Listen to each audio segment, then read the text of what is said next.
Pokud jste svátečními fanoušky found footage hororů, určitě vám něco říkají série Paranormal Activity, Grave Encounters nebo první 2 díly REC. Pokud je tenhle subžánr vaším oblíbeným, pravděpodobně vám není cizí ani série Hell House LLC, ale nehledě na hloubku vašich znalostí bych řekl, že sérii, o který je tohle video, jste naprosto minuli. A to je zatracená škoda. Přicházíte totiž o dílo, jež na současné ploše 3 a v budoucnu až 5 dílů přistupuje k found footage úplně jinak než ostatní. Tenhle přístup sice není pro každýho, ale někteří z vás si ho zamilují. Tohle je Temná kultura a dneska si povíme o nejděsivější found footage sérii, kterou jste nikdy neviděli.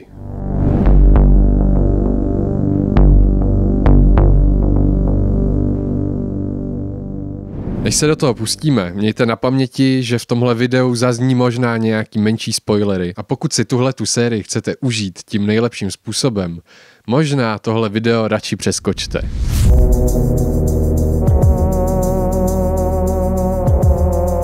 Představte si, že opustíte pohodlí svýho obydlí a vydáte se za hranice města mimo civilizaci. Chápu, je těžký si představovat něco, co jste nikdy nezažili, ale aspoň to zkuste. Vydáte se kempovat do přírody a postupně se dostanete až do oblasti, kde nemáte žádný signál a vaše auto, ke kterému se vracíte, je ještě 3 dny daleko. Nejste ztracení, vlastně máte docela jasnou představu, kde jste. Není to tenhle typ hrůzy. Blíží se noc a tak se po vyčerpávající túře pod neúprosně spalujícím sluncem rozhodnete rozbít tábor. Uděláte si večeři na plynovém hořáku, chvíli se kocháte hvězdnou oblohou a pak jdete spát. Pořád se cítíte v bezpečí a ani tma na tom nic nezmění. Spánek máte klidný. Vzbudíte se brzy ráno, chvíli ještě ležíte ve stanu, než vás vyžene ranní potřeba.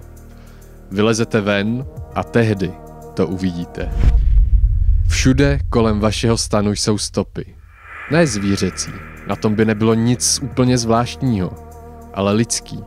Stopy bosých lidských chodidel, jak někdo mnohokrát prošel kolem vašeho dočasného přístřešku.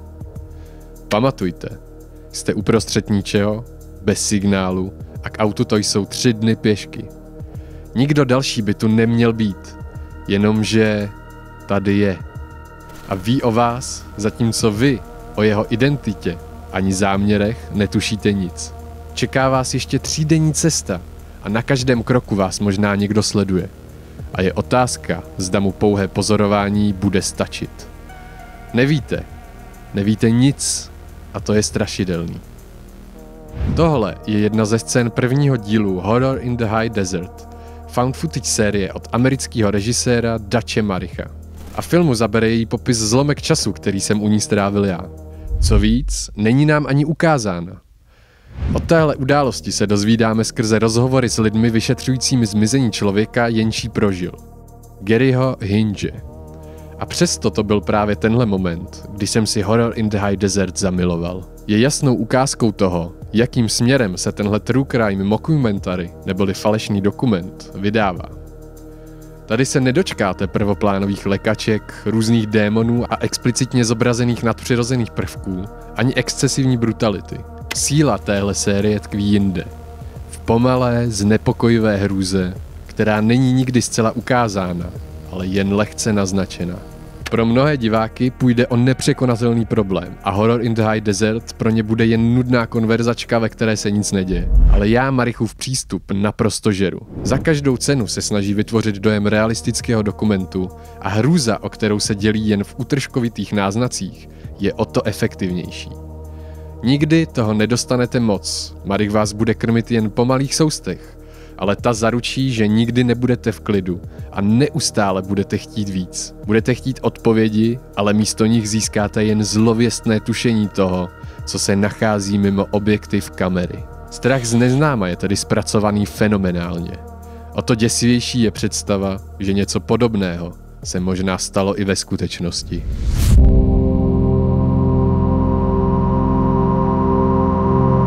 Nejdřív se totiž podíváme na případ nevyřešeného zmizení, který tuhle sérii inspiroval. Horror in the High Desert to sice nikde nezmiňuje, ale opravdu vychází z mrazivé skutečné události, která nenápadné hrůze filmu dodává další znepokojivý rozměr. V V prosinci minulého roku jsem při práci poslouchal video od zahraničního youtubera Chilling Scares, mimochodem doporučuju, ve kterým mluvil o děsivých nálezech posledních záznamů obětí, jež nedlouho po nich zmizely a už o nich nikdy nikdo neslyšel. Mezi několika zajímavými případy jeden vyčníval a když jsem pak variaci na něj viděl o několik měsíců později, okamžitě jsem jej poznal. Kenny Veach, youtuber se spoustou zkušeností s kempováním v přírodě, zmizel v roce 2014 v Nevadské poušti. Když na videu poprvé mluvil o zvláštní jeskyni ve tvaru M, kterou zde našel, mnoho lidí mu nevěřilo a chtělo po něm, aby se jí znovu vydal hledat a natočili. Pochyby komentujících byly pochopitelné, protože Kenny, vystupující na YouTube pod přezdívkou Snakebit MG, tvrdil, že jeskyně způsobovala v jeho těle podivné brnění, tím intenzivnější, čím blíž byl. Pod tlakem své online komunity se tak vydal na další výpravu, aby podpořil pravdivost svých tvrzení, ale ta dopadla neúspěšně. To ještě zvýšilo nedůvěru a skepticismus komentujících pod videem o tomto nezdařilém pátrání. Kenny se tak rozhodl pro třetí výpravu, jenže z té se už nikdy nevrátil. Vzal si sebou telefon a pistoli, ale podle jeho tehdejší přítelkyně nechal svou kameru doma. To samozřejmě vedlo k pochybnostem o skutečné Kennyho motivaci a začalo se mluvit o tom, že si vzal život. Depresí ostatně trpěl už roky. Nicméně jde jen o jednu z teorií. Vzhledem k přítomnosti nedaleké letecké základny americké armády brzy přišly teorie o mimozemšťanech a o tom, jak se armáda Kennyho zbavila jakožto nepohodlného svědka.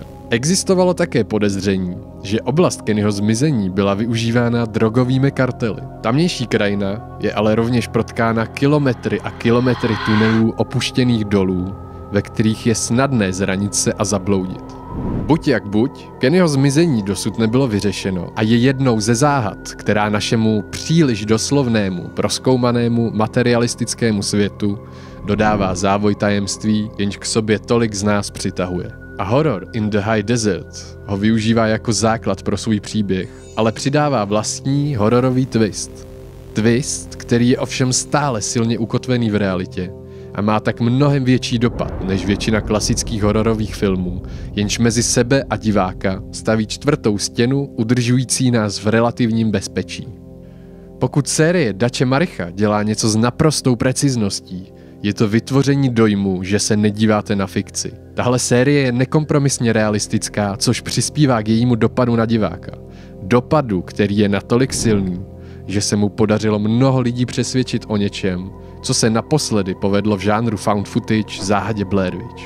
Totiž, že se dívají na skutečný dokument o skutečných událostech, které se uprostřed Nevadské pouště staly a mohou se stát znovu.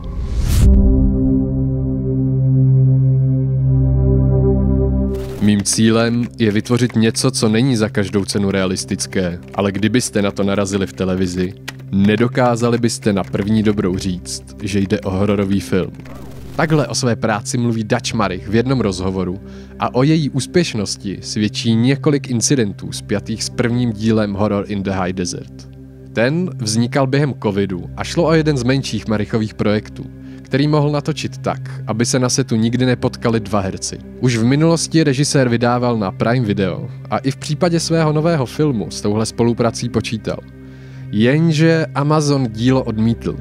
Oficiální vyjádření? Amazon kvůli covidu plošně zastavil produkci dokumentů, aby neriskoval šíření dezinformací. Pro Maricha to byla velká rána, ale na druhou stranu také podsta tomu, o co se snažil. Na první pohled totiž v Amazonu jeho novinku považovali za skutečný dokument. A nešlo jen o případ korporace, která se u prvního náznaku, že by mohlo jít o problematický obsah, zalekla a ze spolupráce vycouvala možná bez toho, aby někdo ten film viděl celý. Na podzim roku 2024, kdy už byly k dispozici i další dva díly série Minerva a Firewatch, se tiktokerka Christy Bosch, věnující se krátkým videím o dokumentech, v jednom příspěvku rozpovídala o snímku, který ji neuvěřitelně vyděsil a označila jej za skutečnou verzi záhady Blair Witch. Ten dokument pojednával o jednom chlapíkovi, co zmizel v Nevadské poušti a dodnes nebyl nalezen. Wait a minute.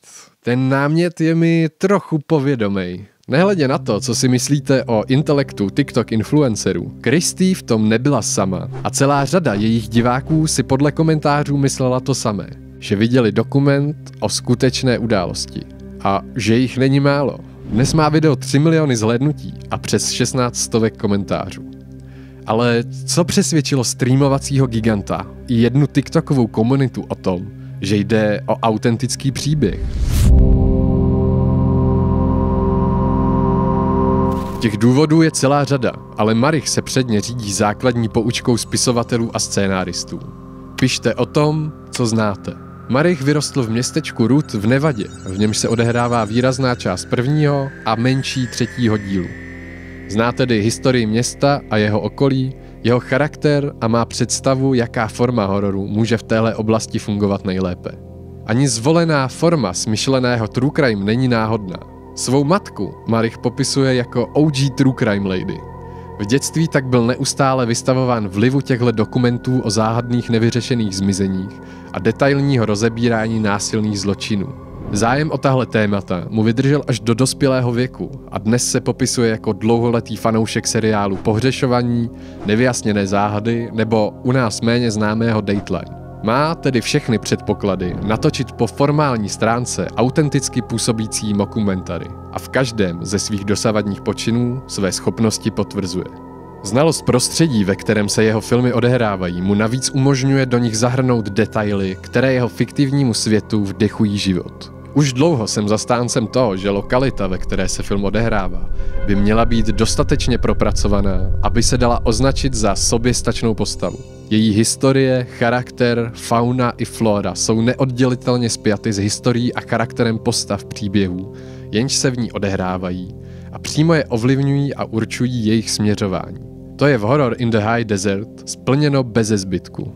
Ať už jde o zmínky o železniční společnosti Freight Pacific, opuštěných hornických městech v poušti a bývalých důlních šachtách, Marichův svět dýchá historií a buduje tak uvěřitelnou mozaiku doplňující a podporující hlavní lore. Fikce a realita v něm splývají a hranice mezi nimi, po vzoru mistrů hororu, jako je Lovecraft, na první dobrou nepoznáte. Zatímco třeba Root je reálné město, opuštěný tábor Edna z třetího dílu je smyšlený, ale oba působí stejně hmatatelně a skutečně. Podobná péče o detaily je Marichovi vlastní i při budování postav. Oproti jiným found footage i klasickým hororům mají zdejší postavy až překvapivou hloubku, díky které si k nim snáze vytvoříte emocionální vazbu. Ta pak zaručí, že nervy drásající found footage segmenty, v nich se vyskytují, na vás budou mít daleko větší dopad. Zejména Gary Hinch i se svou zálibou ve vlacích a stydlivě odvážným šarmem, nebo Oscar Mendoza a jeho očistná pouť ve stopách Garyho, pomáhajícímu s hlubokou depresí, v níž se mnoho let utápěl, jsou charaktery, s kterými dokážete soucítit a oblíbíte si je i přes jejich specifické projevy. Nebo spíš právě díky nim.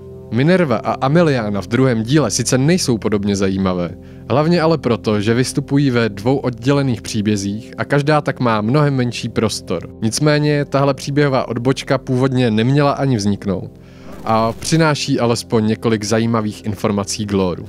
Postavy téhle found footage série nicméně ožívají i díky tomu, jak s vybranými neherci Marich pracuje. Gary je nadšený šotouš a zálesák, který se často vydává na několikadenní náročné túry. Stejné zájmy s ním sdílí ovšem i jeho herec Eric Menzies a pro film tak mohly být využity jeho vlastní fotky z různých túr a v případech, kdy Gary mluví o vlacích, jsou to znalosti, kterými disponuje i Eric. Tenhle přístup, kdy se charaktery hlavních postav prolínají s charaktery jejich herců bez výraznějších hereckých zkušeností, zaručuje, že jejich projev je mnohem přirozenější a nepůsobí tak strnule. Tomu nicméně pomáhá i zvolená forma. Podobný true crime dokumenty jsou logicky plný rozhovorů s lidmi bez předchozího hereckého tréninku a je tak normální, že jejich projev není úplně perfektní a působí prkeně. V případě mockumentary filmu je tak dokonce žádoucí pracovat s neherci, protože to pomáhá uvěřitelnosti zážitku. A tahle forma je výhodou i v dalších aspektech, které jinak bývají slabinou většiny found footage filmů. Jsem si jistý, že jste plnokrát kroutili hlavou nad strašlivě nelogickým chováním postav, které jdou za děsivými zvuky jako ovce, na ty nejméně vhodný místa chodí zásadně v noci a pokud jsou ve skupině, tak se vždycky rozdělí. Neříkám, že tady takové momenty nejsou, ale pasáže z rozhovory jsou skvělou příležitostí, jak tohle chování divákovi vysvětlit a odůvodnit. Ať už jsou to vysvětlení od samotných aktérů těchto found footage segmentů, nebo jde o různý domněnky lidí vyšetřujících událostí jednotlivých filmů. Jak už jsem říkal, pro Maricha je základem úspěchu uvěřitelnost dění a je to znát na každé vteřině každého z jeho filmů. Porovnejte si Horror in the High Desert třeba s Hell House LLC, sérií, která volí podobný způsob kombinace mockumentary a klasického found footage, ačkoliv s mnohem větším důrazem na druhé jmenované. Prvoplánové jumpscary v pekelném domě jsou doprovázeny zbytečně hlasitými zvuky a pokaždé, když se v záběru objeví něco, co tam nemá úplně co dělat, jeho autor Stephen Koněty záběr zmrazí a několikrát přizumuje, abychom náhodou o nic nepřišli.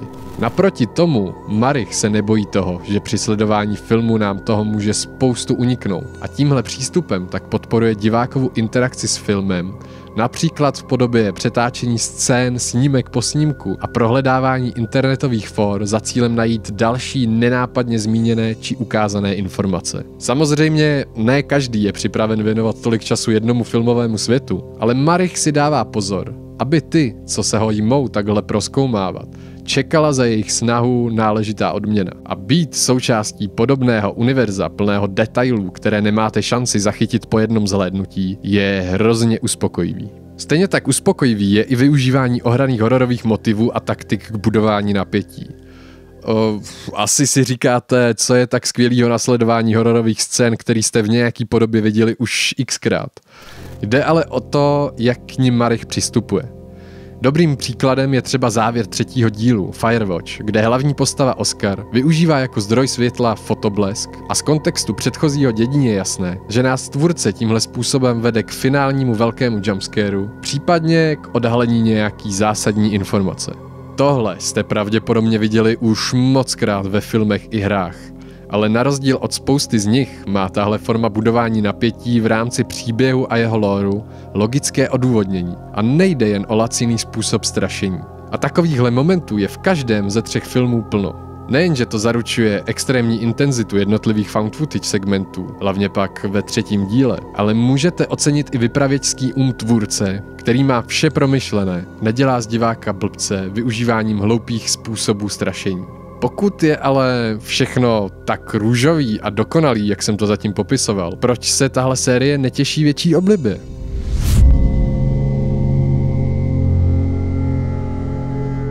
To je rozhodně dobrá otázka. Předně mi dovolte říct, že tohle není úplně objektivní recenze, ale spíš vypíchnutí toho nejlepšího, co nabízí zbytečně podceňovaná a přehlížená série. Nicméně v žádném případě nejde o dokonalé zážitky, ať už kvůli té poměrně omezující formě, nebo zvolenému příběhu, který za mě nemůže dosáhnout na nejvyšší mety, ať bude zpracován jakkoliv. Každému z dílů jsem sám dal mezi 3-4 hvězdičkami a uvědomuji si jejich přednosti, ale stejně tak nedostatky. A rovnou vám položím další otázku, kterou si po právu kladou i někteří diváci. Proč bych se měl sakra dívat na fejkovej dokument, když na podobný témata vychází hromada těch skutečných? A dokonce i o zmizení Kennyho Veache vznikl 2hodinový dokument v produkci CNN. Nechte si tu otázku projít hlavou. Klidně si tady video pauzněte a pokud si na ní sami dokážete odpovědět, jsem si celkem jistý, že tahle série vás bude bavit. Myslím, že sám jsem na ní během tohohle videa odpověděl už několikrát, ale ještě to tady trochu obšírněji shrnu a přidám pár dalších věcí pro ty z vás, co by to zajímalo, nebo ty, co ještě nejsou přesvědčeni, že si musí jít všechny 3 filmy okamžitě sehnat. Vyrostl jsem spíš na knížkách než filmech, takže mě dokáže dost vyděsit už samotná představa něčeho bez nutnosti vizuálního doprovodu. Doteď si živě pamatuju, jak jsem četl jednu povídku, snad od Lovecrafta, ve který je hlavní postava zavřená v jedné místnosti s umrlcem, jehož tělo má hlídat až do rána. Ale během noci ucítí dotek jeho ruky na rameni. Na tu mrazivou hrůzu, která mě tehdy sevřela, jsem si mohl skoro sáhnout. Mimochodem ani za boha nemůžu najít, co to bylo přesně za povídku, takže kdybyste to náhodou věděli, napište mi to klidně v komentech. Fakt bych si ji rád znovu přečet. Ale zpátky k věci. Horror in the High Desert je nejsilnější právě v tomhle druhu hororu, který hrůzu neukazuje, ale děsí samotnou její neurčitou představou. Když je v prvním filmu zmíněna ona situace s objevením lidských stop kolem stanu, regulérně mě zamrazilo. Absenci efektivního způsobu obrany, naprostou izolaci a bezbranost není třeba nějak ukazovat, ale stačí si samých sebe představit v podobné situaci, aby vám bylo nepříjemně. Podstatou téhle série je pak vytvořit uvěřitelný true crime dokument, který ovšem klade větší důraz na hororové elementy. I přesto, že první díl mám nejradši, je pravda, že je hodně o budování světa a postav. Minimálně využívá found footage elementy a výrazně tak působí jako klasické true crime bez přidané hodnoty. Takže otázka na důvod sledování fejkového dokumentu mi přijde naprosto relevantní. Nicméně s dalšími díly přichází jak častější a efektivnější využívání found footage částí, tak výraznější budování lóru, který je stále znepokojivější. A já osobně si i bez divácky vděčného strašení prostě užívám dobře budovaný fikční svět. A navíc mě vždycky fascinovala schopnost tvůrců vytvořit imerzivní příběh, který je tak blízko skutečnosti, jak jen to jde. Proto oceňuji už holý fakt, že se Marichovi podařilo vytvořit fejkový dokument, který lidi přesvědčil o své autenticitě a maže tak hranice mezi fikcí a realitou. Stačí mi to ke spokojenosti, nicméně trpělivému divákovi dá Horror in the High Desert mnohem víc. Fascinující svět, zapamatovatelné postavy, děsivý a propracovaný lore a jedny z nejnapínavějších found footage scén, jaké znám, které navíc nevyužívají samoučelné strašení a laciné jumpscary. Takže dejte si Horror in the High Desert. Poděkujete mi. Nebo mě možná s tímhle doporučením pošlete do hajzlu. Buď jak buď, tahle série stojí za zkoušku, protože nejde jen o laciný mockumentary horor, který je obětí vlastních omezených možností. První 2 díly jsou k dispozici na YouTube a ten poslední přes VPNku na Amazon Prime. A pamatujte, ne vždycky vypadají jako lidé. S tímhle nejasným poselstvím na závěr se s váma loučím a budu se těšit zas u dalšího videa.